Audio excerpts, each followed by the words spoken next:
Oui, je veux t'aimer pour toi, mon Dieu, mon libérateur. J'étais perdu, tu m'as retrouvé, tu m'as retrouvé. Oui, je veux t'aimer. Je veux t'aimer. Oh, mon Dieu, mon libérateur. J'étais malade, tu m'as guéri. Oui, je veux t'aimer. Oui, je veux t'aimer. Ah, Jésus, mon Dieu, mon libérateur. J'étais pécheur, tu m'as sauvé. Ah oui, je veux t'aimer.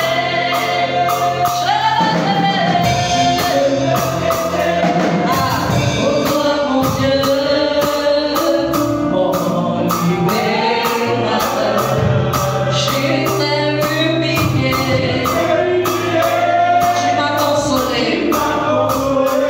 Ah, oui, je veux t'aimer. Ma vie est triste sans Dieu, sans espoir. Je ne savais où aller. Mais un jour j'apprends que Jésus est bon pour moi. Ah, je lui ai tout donné. Ma vie est triste sans Dieu, sans espoir. Je ne savais où aller. Mais un jour j'apprends que Jésus est bon pour moi. Ah, je lui ai. Ce matin, j'aimerais que tu te souviennes de ta rencontre avec Jésus. Le jour où face à face tu t'es tenu face au Seigneur Jésus. Ce jour où le Seigneur t'a fait connaître qui il est. Ce jour où il t'a fait connaître la douleur qu'il a endurée à cause de ton péché. Parce que tu étais loin de Dieu, il a fait venir Jésus-Christ. Ah, si tu n'as pas encore connu combien le monde est fade, combien le monde est triste, tu ne peux pas connaître l'amour de Jésus. Il y avait un avant. Avant Jésus, il y avait quelque chose, la tristesse. Avant Jésus, nous étions perdus. Avant Jésus, notre vie n'avait pas de sens. C'est pourquoi nous n'avons pas besoin de dominer, mais nous devons nous accrocher à Jésus. Ah, je lui ai tout donné. Ce matin, on veut tout lui donner. Seigneur, ce matin, nous voulons tout te lever. Je ne savais où aller.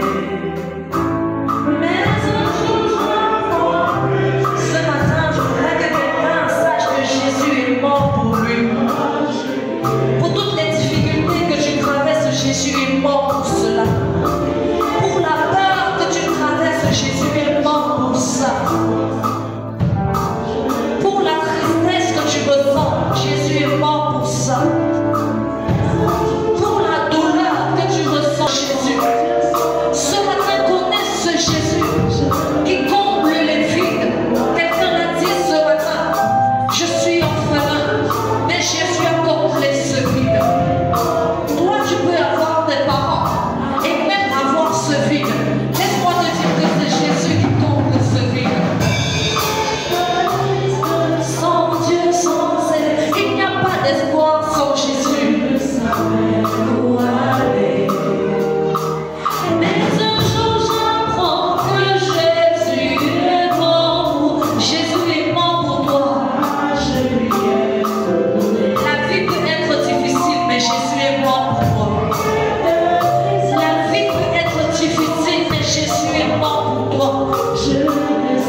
suppose que tu es content d'être là ce matin. Alors si tu es content, acclame encore très fort le Seigneur Jésus.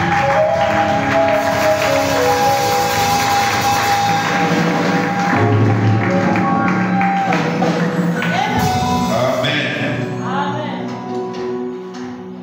Vendredi, nous avons tenu une réunion avant la nuit de prière. C'est une réunion qui devient de tradition, au cours de laquelle nous entretenons. En fait, c'est une équipe de ceux qui suivent les âmes. Et juste pour encourager ceux qui souhaitent entrer dans ce groupe, nous avons une église de nouveaux convertis. Et j'avoue que la charge est importante pour le nombre de personnes que nous sommes et qui devons assurer le suivi. Vous savez, c'est important de faire un suivi particulier sur les âmes. Sinon, vous aurez des dents de scie dans la foi. Et c'est ce qu'on constate, parfois présent, parfois absent, parfois âgé, parfois il n'y a pas de flamme. Et c'est important pour nous de fixer tout ça, pour que les gens grandissent de manière harmonieuse. Alléluia. Et plus les gens grandissent de manière harmonieuse, l'Église a un socle qui est solide, inébranlable. Alléluia. Vous savez, quand le diable veut attaquer et qu'il souffle le vent, les premières personnes qui sont secouées, c'est celles qui sont avec des fondements légers. Alléluia. C'est pourquoi nous voulons vraiment mettre un focus sur le suivi. Et je peux vous assurer, pour ceux qui ont assisté, le travail est énorme. Et donc, si le Seigneur te met le fardeau et que tu es sérieux, parce que ce sont les gens sérieux comme là-bas, et qui ont eux-mêmes senti qu'ils peuvent déjà donner quelque chose, nous attendons. Alléluia. Mais nous lançons l'appel à l'Église, prions. Prions pour tous ces jeunes convertis, qu'ils soient fortifiés et que le Seigneur les aide à grandir. Alléluia. Ce matin, nous allons partager sur un thème, identité. Nous voulons savoir quelle est notre identité en tant qu'enfant de Dieu. Quelle est notre identité? C'est quelque chose de fondamental par lequel nous devons commencer. Il est important que chacun soit fixé sur son identité quand il entre dans la maison de Dieu. Et donc souvent, c'est des problèmes dans la foi et ça affecte la marche chrétienne de beaucoup de personnes sur des années. Quand vous voyez un chrétien qui est tout le temps en haut, en bas, c'est une question d'identité. Il n'arrive pas à se fixer sur son identité en Christ. Il est un peu perdu et parfois il y a des doutes qui s'installent. Est-ce que je suis enfant de Dieu? Est-ce que je ne suis pas enfant de Dieu? Est-ce que je connais vraiment le Seigneur? Est-ce que je plais vraiment à Dieu? Est-ce que je marche avec le Seigneur? Est-ce que Dieu existe vraiment? C'est une question d'identité qui se pose. Les choses ne sont pas assez bien fixées. Alléluia. Que je me pose. Qui est cet homme nouveau dont la Bible parle? Qui est cet homme nouveau en nous? Est-ce qu'il est manifeste? C'est qui même cet homme nouveau? Quel est le fondement de notre identité chrétienne? Et comment expérimenter cette nouvelle identité? Voilà des questions auxquelles nous sommes généralement confrontés et que nous tenterons ce matin de répondre. Alors, sur quoi te fondes-tu pour ton identité?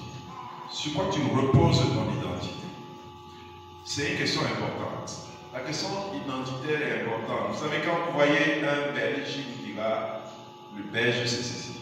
Si vous voyez un Camerounais, on vous dira, un Camerounais, c'est d'abord quelqu'un de nature qui doit être humble, zéro humilité. C'est son identité. C'est quelqu'un qui, partout il est bavard d'abord beaucoup. Quand ils sont à l'étranger, il faut les voir.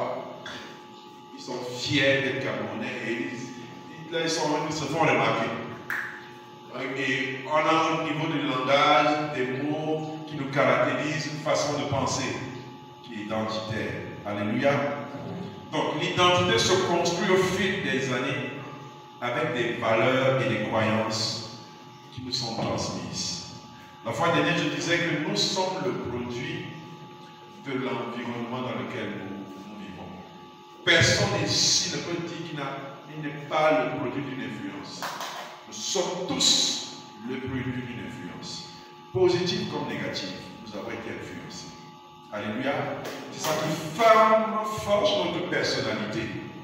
C'est ça qui forge la personne que nous sommes. Et donc, nous sommes le produit des valeurs, nous sommes le produit des croyances. Et certains événements douloureux, dramatiques ou traumatiques même, que nous avons subis ont impacté cette identité. Amen.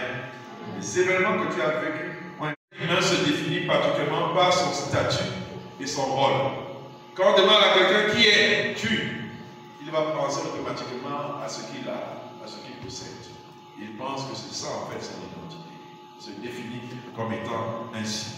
Donc, je suis un étudiant, je suis un informaticien, je suis une mère de foyer. J'aimerais comment dire, présentez-vous. Sans Dieu vous demander votre identité. Alléluia. Qui êtes-vous?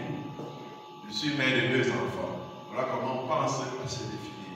Je suis un patron d'entreprise. Je suis un étudiant. Je suis un travailleur. Je suis une vendeuse. Voilà comment on se définit. Ou encore, on regarde à son âge. Ou encore, on regarde à son physique. Ou bien on regarde à sa famille. Je suis de la famille de tel. Je fais tel métier. Voilà comment nous nous identifions au quotidien. Alors, est-ce que nous savons notre statut de chrétien? Est-ce que nous savons, nous le connaissons, notre statut de chrétien? Est-ce que nous savons que cela doit impacter notre identité?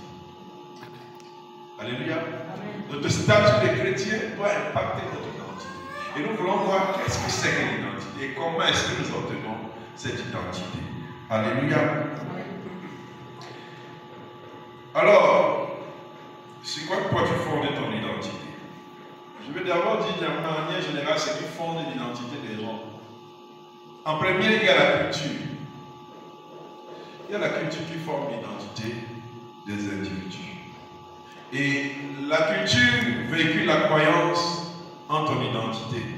Et la culture actuelle de notre monde dit que nous sommes quelqu'un par rapport à ce que nous possédons. Alléluia. Quand vous allez demander à quelqu'un, tu es qui?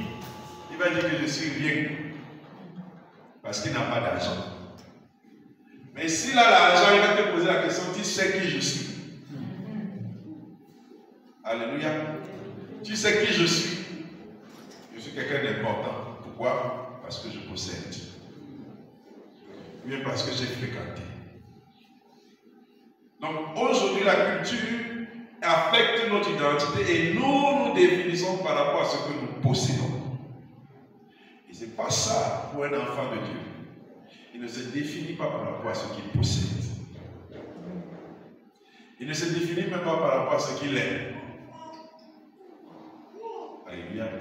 La culture d'aujourd'hui veut que quelqu'un pense qu'il est important par ce qu'il possède. Que quelqu'un pense qu'il vaut quelque chose par ce qu'il possède. C'est ça la culture.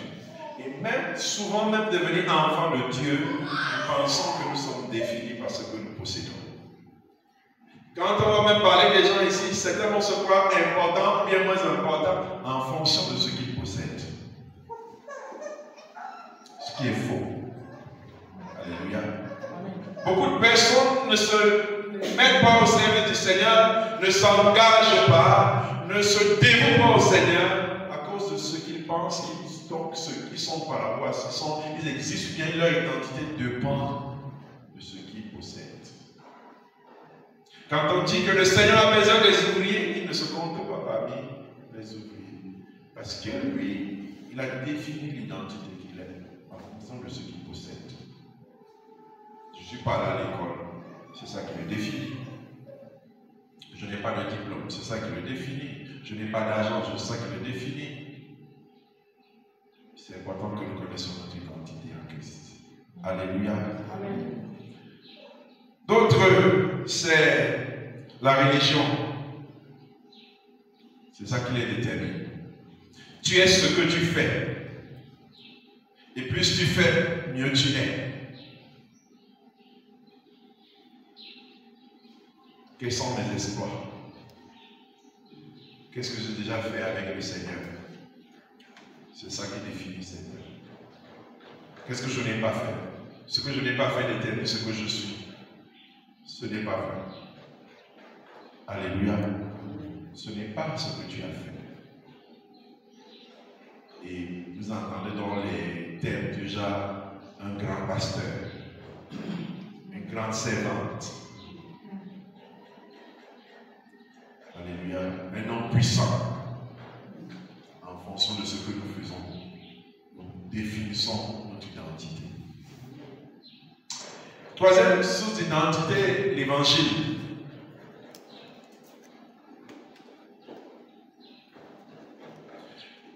Contrairement à tout ce que le monde te propose pour construire ton identité, voici ce que Jésus dit. Tu es ce que Jésus dit que tu es. Alléluia. Mon identité doit être construite sur ce que Jésus dit que je suis. Je dois me définir par rapport à ce que Jésus-Christ dit que je suis. C'est pour ça que vous verrez. Parce qu'il définissait ce que tu es. Qu'on ne dise plus que le Seigneur a besoin de toi. Le Seigneur appelle quelqu'un ici à le servir. Et dans ta tête, tu penses que c'est quelqu'un d'autre. Parce que toi, tu as défini l'importance, la valeur, l'identité en fonction de ce que tu possèdes, ce que tu as déjà fait. Ce n'est pas ce que Jésus dit. Alléluia. Cette proposition de l'évangile pour façonner notre identité est différente des autres.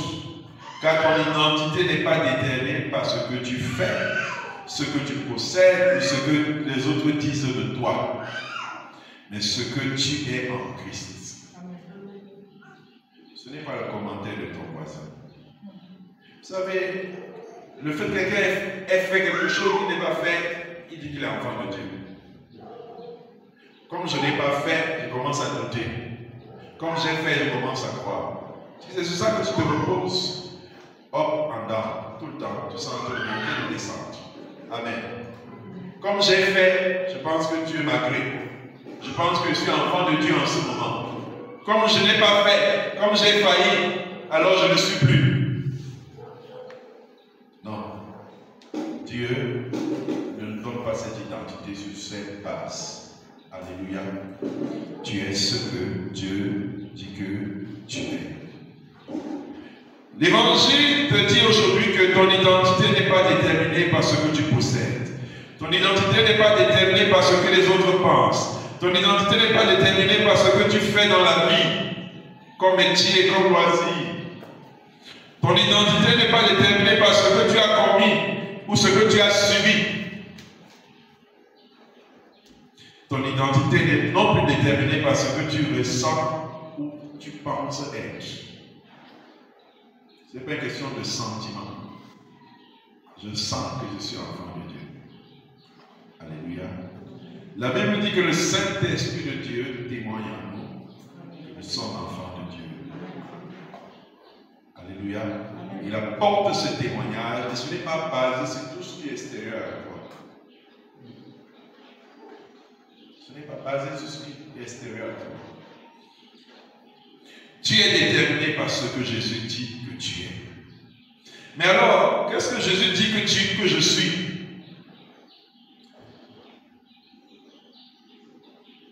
Marc 8, verset 34 à 38, nous allons nous lever. Notre technicien n'est pas là ce matin.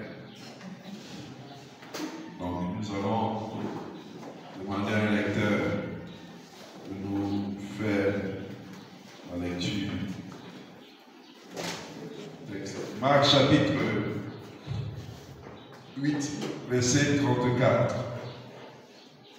Marc chapitre 8, verset 34 à 38. Verset 34 à 38 dit ceci. Puis, ayant appelé la foule avec ses disciples, il leur dit: si quelqu'un veut venir après moi, qu'il renonce à lui-même, qu'il se charge de sa croix et qu'il me suive. Car celui qui voudra sauver sa vie la perdra, mais celui qui perdra sa vie à cause de moi et de la bonne nouvelle la sauvera. Et que sert-il à un homme de gagner tout le monde s'il perd son âme, je donnerai un homme en échange de son âme. Car quiconque aura honte de moi et de mes paroles au milieu de cette génération adultère et pécheresse, le Fils de l'homme aura aussi honte de lui quand il viendra dans la gloire de son Père avec les saints anges. Amen. Nous pouvons nous asseoir. Si quelqu'un peut venir à moi qui renonce à lui-même et qui se charge de sa croix et qu'il me suive. Alléluia. Jésus veut refaire notre identité. Il veut nous donner une identité. Et pour cela, nous ne pourrons pas faire comme nous décidons, comme nous pensons, comme les autres nous imposent à penser. C'est de suivre le Seigneur. Alléluia. Il faut suivre le Seigneur. Il te dit, tu portes ta croix et tu me suis. C'est moi qui te donne cette identité. Alléluia. Nous évoluons. Qu'est-ce que donne cette identité? L'identité chrétienne, c'est croire que ce qui est vrai de Christ. L'identité chrétienne est de croire que ce qui est vrai de Christ est vrai pour moi. Amen. Ce qui est vrai de Christ est vrai pour moi. Parce que je me suis identifié à lui. Je disais mercredi, lors de l'enseignement, que, puisqu'on parlait du pardon, un homme peut demander pardon à Dieu. Ses péchés ne lui seront pas pardonnés. Il a besoin d'accepter Jésus comme point de départ. C'est pas parce qu'un homme a dit Seigneur pardonne mes fautes qu'il a résolu la question. Il a besoin pour l'éternité d'accepter Jésus. C'est le point de départ. Si tu n'as pas accepté Jésus, tu n'as pas l'identité de Christ. Tu n'as pas cette nouvelle identité. Ce n'est pas qu'une question de repentance. Dis Seigneur, j'ai péché. Non, Jésus doit venir. Il doit habiter en toi. Ce n'est pas le fait de pratiquer de bonnes choses, d'être un homme droit, d'être un homme correct, d'être un homme irréprochable. Ce n'est pas ça le problème. Le code pénal règle les questions de bonne mœurs, bonne attitude. La Bible n'est pas le code pénal. La Bible n'est pas la morale et ne fait non plus la morale. Ce n'est pas les questions que la Bible vient régler. Jésus est venu régler les questions spirituelles et non de bien-être social. Alléluia. Donc la vie chrétienne commence par accepter Jésus. C'est là que se fonde notre identité. Et chacun doit être sûr qu'il a d'abord accepté Jésus. Qu'il a donné sa vie à Jésus. Que Jésus habite en lui. Si cette étape n'est pas faite, tu viens à l'église, tu marques des buts qui ne comptent pas. Tout ce que tu fais ne compte pas. Quand le Seigneur reviendra, si tu n'as pas ton identité en Christ, tu ne seras pas sauvé. Donc chacun qui m'écoute ce matin doit se rassurer qu'il a accepté Jésus. Alors véritablement, pas une église, pas un groupe de personnes, mais qu'il fonde son identité en Jésus. Si ce point-là n'est pas réglé, tu as choisi ta part de religion à laquelle tu as adhéré. Tu as choisi ta part d'église à laquelle tu as adhéré. Nous allons chanter ensemble. Nous allons louer le Seigneur ensemble. Nous aurons même les mêmes comportements. Mais si la question du salut n'est pas réglée dans ton cœur, et si dans ton cœur tu ne ressens pas que tu as réglé la question du salut, sache que le Seigneur revient, tu ne fais pas partie des enlevés. Parce que l'identité de Christ doit être manifeste en toi. Et ça commence par la réception de Jésus. Alléluia. Quand Jésus est venu mourir, il a dit qu'il est venu sauver l'humanité. C'est pas comme s'il n'y avait pas des gens qui étaient bons. Hein. Alléluia. Vous vous souvenez du jeune homme riche qui est venu à Jésus et lui dit, bon maître, que faut-il faire pour avoir la vie éternelle? Il dit, il n'y a de bon que Dieu seul. Tu connais la loi, tu connais tout. Il lui répète, et le jeune homme a tout appliqué. Il a tout appliqué. Tout ce que Jésus a cité comme référence, cet homme était correct. De façon claire, il n'avait pas besoin d'autre chose. Mais Jésus-Christ lui dit, il te reste une chose. Va, vends tout ce que tu as et suis-moi. Je vais refaire ton identité. Cet homme avait tout fait, mais il n'avait pas encore commencé. Parce que tout ce que tu peux faire de bon, sans avoir accepté Jésus-Christ, restera sur la terre. Et c'est fini. Construire les cathédrales, on va louer le Seigneur dedans, c'est bien. Tu auras même des récompenses pour avoir accompli cette grande œuvre. Mais ça ne veut pas dire que ton nom est dans le livre de vie. Ça ne veut pas dire que si le Seigneur revient, tu seras enlevé. Rien à voir. Alléluia. Ton identité doit commencer par accepter Jésus. Et tel il est, tel je suis. Alléluia. Parce qu'il vit en moi. Et comme il entre en moi comme un bébé, comme une semence, il commence à développer ses caractères et ses caractéristiques en moi. Parce que j'ai commencé par le point de départ, c'est de l'accepter. Alléluia. Tu as besoin de Jésus comme Seigneur et Sauveur. Alléluia. Donc ton identité, c'est ce qui est vrai en Christ est aussi vrai pour toi.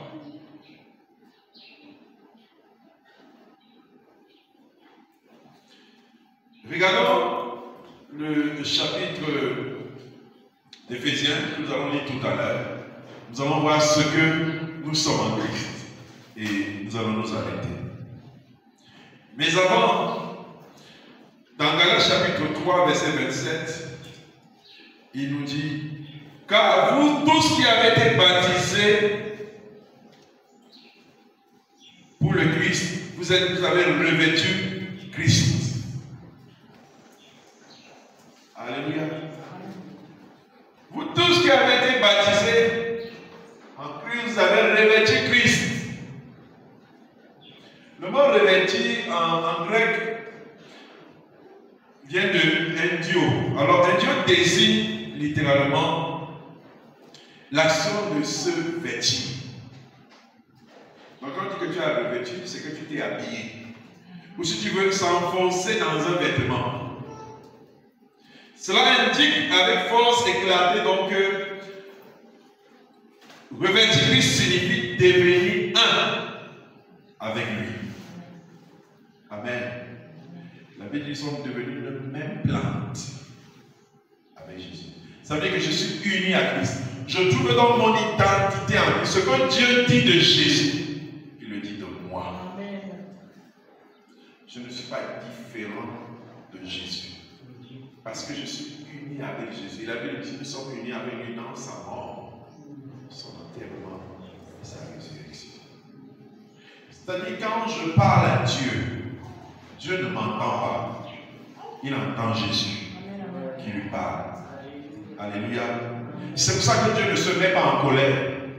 Parce que s'il te regarde à toi, en tant que toi, tu ne peux pas être exaucé, tu ne peux pas être accepté. C'est pourquoi tu ne peux pas définir ce que tu es en fonction de ce que tu fais et de ce que tu ne fais pas. Tu dois te définir par rapport à Jésus. C'est ça ton identité. Et comme j'ai dit, tout commence par le fait d'accepter Jésus. Pour te définir par rapport à Jésus, il faut que tu sois devenu un avec lui. Que tu l'aies revêtu. Que tu l'aies revêtu. Que tu sois devenu un avec lui. Alléluia. Donc la justice de Dieu va donc nous envelopper quand nous allons devenir un avec Jésus. nous allons vivre la vie de Dieu, de pécheurs que nous étions, nous sommes enfants de Dieu. Alléluia. Parce que le seul enfant de Dieu, c'est Jésus. Alléluia. Nous le sommes devenus par adoption. C'est-à-dire quoi? Jésus-Christ étant entré en nous, Dieu considère que c'est Jésus là-bas. Il est entré ici, c'est Jésus là. Il n'entend qu'une seule fois celle de Jésus. Alléluia. Donc tu ne peux pas dire que tu obtiens de Dieu ces grâces parce que tu as mérité. C'est Jésus. Alléluia. C'est Jésus. En d'autres termes, plus tu grandis dans la connaissance de Jésus, plus tu grandis dans la connaissance, plus tu grandis dans la connaissance de ce que tu es vraiment. Plus tu connais Jésus, plus tu grandis également toi-même dans ce que tu es vraiment. Amen. C'est quoi il dit, nous tous qui, les visages découverts, contemplons sa gloire, nous sommes transformés en la même image. Alléluia. Amen. Plus tu contemples le Seigneur Jésus, plus tu le connais, plus sa lumière t'affecte et tu deviens identique à lui. Alléluia. Amen. Tu deviens identique à lui. Donc, si tu n'as pas commencé par le point de départ, tu ne peux pas devenir identique à Christ. Alléluia. On ne peut pas parler d'identité en Christ sans le début du salut.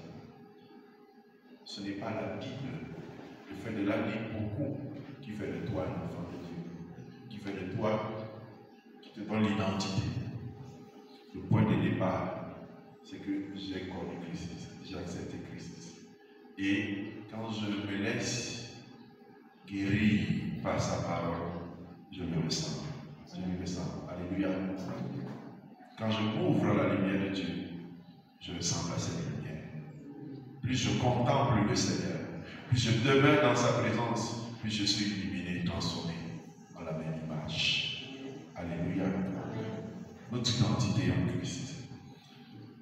Alors, un célèbre écrivain chrétien disait, lorsqu'il parlait de l'identité chrétienne, il disait, plus nous nous débarrassons de ce que nous appelons notre identité, et laissons le Christ s'emparer de nous, plus nous devenons réellement nous-mêmes. Alléluia. Parce que nous avons une identité empruntée que la nature nous a donnée, que nos parents nous ont donnée, que notre éducation nous a donnée. Plus nous nous débarrassons de ça et que nous laissons l'identité de Christ nous transformer, nous devenons le vrai monde. Alléluia. Nous devenons la vraie personne que Dieu a dans sa pensée. Alléluia. Amen. Nos identités réelles sont en dépôt en lui et nous attendent. Il est vain de m'efforcer d'être moi-même sans lui. Tu auras fait l'effort de te débarrasser de tout ce qui pèse, de tout ce qui t'embête, tout ce qui te dérange. Mais c'est impossible que tu deviennes ce que Dieu a dit que tu dois être par tes efforts. C'est le Seigneur Jésus-Christ qui œuvre en toi, cette personne-là. Alléluia. Ne fais pas comme le fumeur qui dit aujourd'hui, je ne fume pas.